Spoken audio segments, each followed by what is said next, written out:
नमस्कार मित्रों। हम लोग आज से आत्म संयम योग नामक छठे अध्याय पे चर्चा शुरू करेंगे। अब तक हम लोगों ने भगवत गीता के 5 अध्यायों पे चर्चा किया है। यह छठा अध्याय इस भगवत गीता का बहुत ही महत्वपूर्ण अध्याय है। अगर भगवत गीता को अगर हम एक इमारत के रूप में कल्पना करें तो ये छठा अध्याय उस इमारत पे सजे सबसे खूबसूरत कंगूरे की तरह है।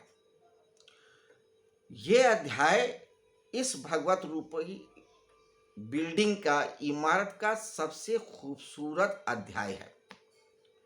आत्म संयम योग इसका नाम है। इसी अध्याय से भगवान श्री कृष्ण उस चैतन्य स्वरूप की, उस चैतन्य तत्व की बात शुरू करते हैं जिस पे अध्यात्म की यात्रा पे उतरने वाला प्रत्येक व्यक्ति सबसे पहले प्रश्न करता है, चाहे वो अपने आप से करे, चाहे अपने गुरु से करे या किसी भी व्यक्ति से करे। लेकिन व्यक्ति के अंतरतम में सबसे पहला प्रश्न यही उठता है, आत्मा क्या है। आत्मा यानी वो तत्व जो चैतन्य है, जो इस सारे पसारे को जानता है, वह चैतन्य तत्व जो इस सारे पसारे को चलाता है, जो इसका बीज है, जो इसका कारण है, वो तत्व आत्म तत्व है। यह क्या है, क्यों है, कैसे है, कहाँ है, इन्हीं सारे प्रश्नों का उत्तर लेकर के व्यक्ति अध्यात्म के रास्ते पर उतरता है। इन बिंदुओं पर ही चर्चा किया है भगवान श्री कृष्ण ने कि उस चैतन्य तत्व को किस विधि से जाना जाए। यही बातें उन्होंने पहले के अध्याय में भी किया है, लेकिन वह एक विस्तार से एक दूसरे तल पे चर्चा हो रही थी। इस अध्याय में विशिष्ट रूप से चर्चा किया है। आइए अब हम पहले श्लोक को देखते हैं और फिर इस अध्याय और उस श्लोक के संदर्भ में समय समय पे चर्चा करते रहेंगे। आइए सबसे पहले श्लोक देखें। श्लोक कहता है, अनाश्रिता कर्म फलम कार्यम कर्म करोति या सा सन्यासी चा योगी चा निराग्निर चा अक्रिया। अनाश्रिता आश्रय न लेकर, कर्म फलम कर्म के फल का, यानी कि जो कर्म के फल का आश्रय नहीं लेता है, यानी जो निष्काम कर्म योग को करता है, इसी की बात तो वो करते आ रहे हैं। तो अनाश्रिता कर्म फलम कार्यम कर्म करोतिया, जो निष्काम कर्म का सहारा लेता है, सा सन्यासी चा योगी चा निराग्नि चा अक्रिया, वही सन्यासी है, वही योगी है, ना कि निरा अग्निर चा अक्रिया, ना कि वो जिसने क्रियाओं को छोड़ दिया और अग्नि को छोड़ दिया है। ये शब्दार्थ हुआ।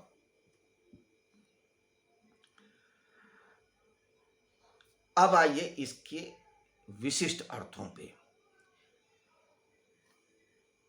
ये अध्याय जो एक सूत्र था भगवत गीता में पहले के अध्यायों में कि तयोस्तु कर्म संन्यासत कर्म योगो विशिष्यते, 5वें अध्याय के दूसरे श्लोक में आता, तयोस्तु कर्म संन्यासत कर्म योगो विशिष्यते, जो कर्म को छोड़ देता है वही योगी है। इसी बात को और विस्तार से शुरू कर रहे हैं।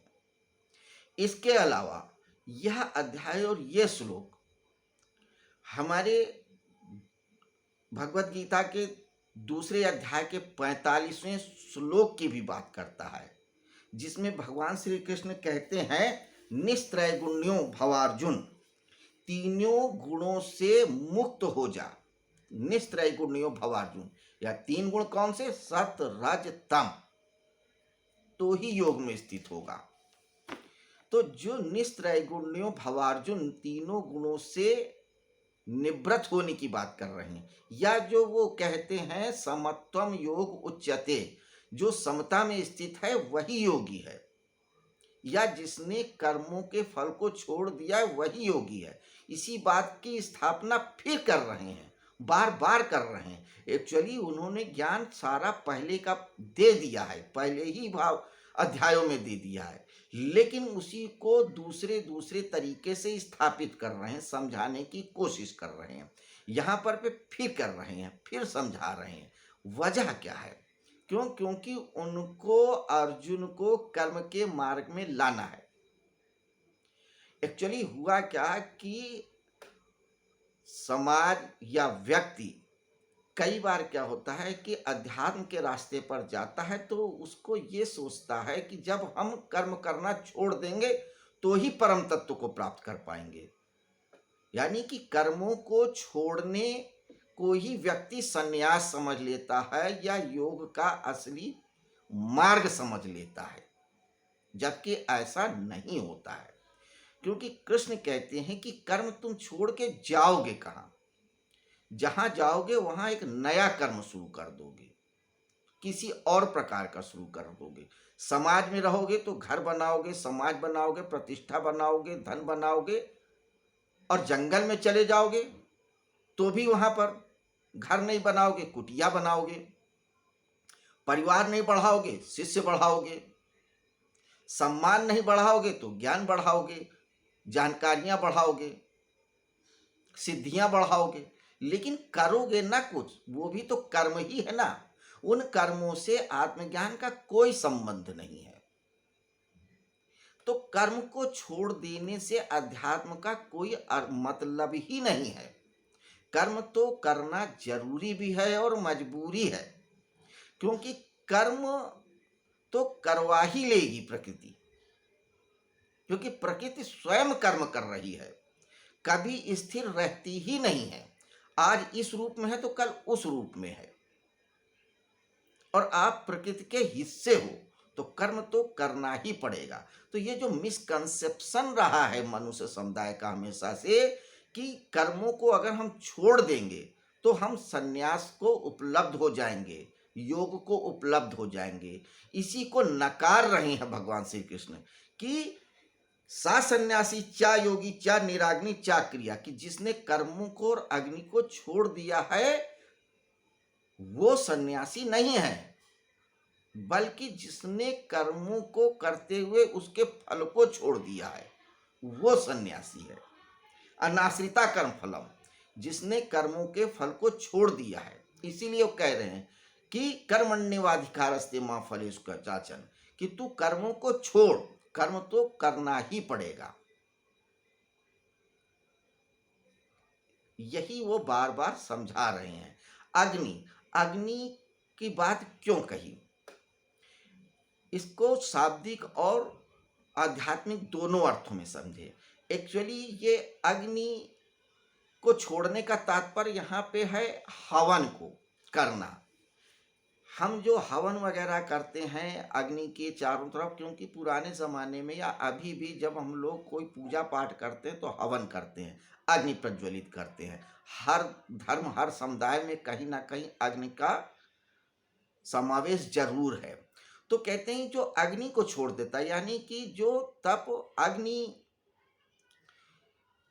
तप वगैरह करना, ये पूजा पाठ करना, ये रिचुअल करना, इसकी बात नहीं है। इसको कर लेने से ही आप सन्यासी नहीं होगे, आप इसको भी करो। तो यहाँ पे अग्नि का तात्पर्य, अग्नि कामाग्नि भी है, यानी कामना की अग्नि, वासना की अग्नि। इन सब को नहीं छोड़ना है, कामना के पीछे जो फल छुपा है उसको छोड़ देना है। कर्म के पीछे जो कामना का डिजायर, यानी किसी फल को प्राप्त करने की जो इच्छा है उसको छोड़ने की बात कर रहे हैं। तो क्रियाओं का त्याग ही संन्यास नहीं है, यही उनका मुख्य है कि जब आप क्रियाओं को करते हुए फलों को छोड़ दोगे तो आपके पास परमात्मा उपलब्ध ही है। वह सत्य, वह ज्ञान उपलब्ध ही है। तो बार बार कृष्ण भगवान अर्जुन को यही समझा रहे हैं। तो मित्रों, ये हमारे छठे अध्याय के पहले श्लोक पे चर्चा रही। अब इसी बात को आगे और कैसे समझाते हैं, क्या समझाते हैं, इस पे हम चर्चा कल करेंगे। आज इतना ही। नमस्कार मित्रों, उम्मीद है आप सब लोग स्वस्थ होंगे, प्रसन्न होंगे। शुभकामनाओं सहित नमस्कार।